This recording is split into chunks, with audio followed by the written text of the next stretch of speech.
एक समय की बात है। हस्तिनापुर के पास एक छोटा सा गांव था। उसी गांव में अर्जुन नाम का एक गरीब लड़का रहता था। उसकी मां बीमार रहती थी और घर में कमाने वाला कोई नहीं था। गरीबी ने उसके सपनों को बहुत छोटा कर दिया था और उसके दिल को बहुत भारी। एक सुबह अर्जुन जंगल में लकड़ी काटने गया। वो रास्ते भर सोचता रहा कि जीवन कब बदलेगा। पेड़ों की छांव, हवा की आवाज और थकान। उसी समय रास्ते में एक बूढ़े साधु दिखाई दिए। साधु ने उसे देखा और मुस्कुराकर बोले, बेटा तुम इतना दुखी क्यों हो? अर्जुन की आंखें भर आईं।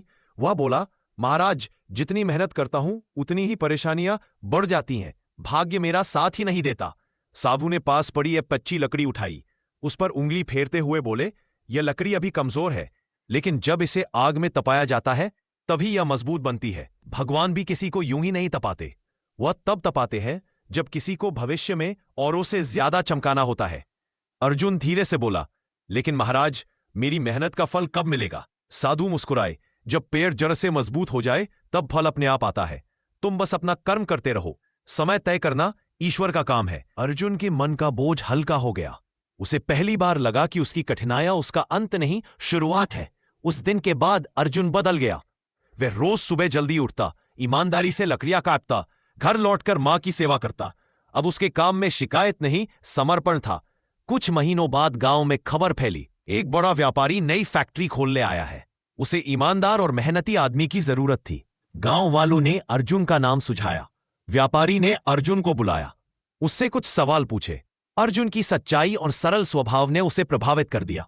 अर्जुन को नौकरी मिल गई। यहीं से उसका जीवन बदलने लगा। उसने पूरी लगन से काम किया। धीरे धीरे लोग उसके काम की तारीफ करने लगे। कुछ ही महीनों में वह सबसे भरोसेमंद मजदूर बन गया। फिर उसे सुपरवाइजर बनाया गया और कुछ सालों में अर्जुन उसी फैक्ट्री का मुख्य प्रबंधक बन गया। उसका घर सुधर गया। मां की दवाइयां समय पर मिलने लगी। अर्जुन के अंदर खोया हुआ आत्मविश्वास फिर लौट आया। एक दिन वही बूढ़े साधु दोबारा गांव आए। अर्जुन दौड़कर उनके पैर पकड़ने लगा। महाराज, आपकी बात सच हो गई। भगवान ने मेरा समय बदल दिया। साधु मुस्कुराए, नहीं बेटा, समय तो पहले ही अच्छा था। तुम्हें खुद को बदलना था। याद रखना, भाग्य वह नहीं जो पहले से लिखा हुआ है, भाग्य वह है जो कर्म से लिखा जाता है। अर्जुन की आंखों में चमक आ गई। उसे समझ आ गया, दुनिया में कोई भी परिस्थिति अंतिम नहीं होती।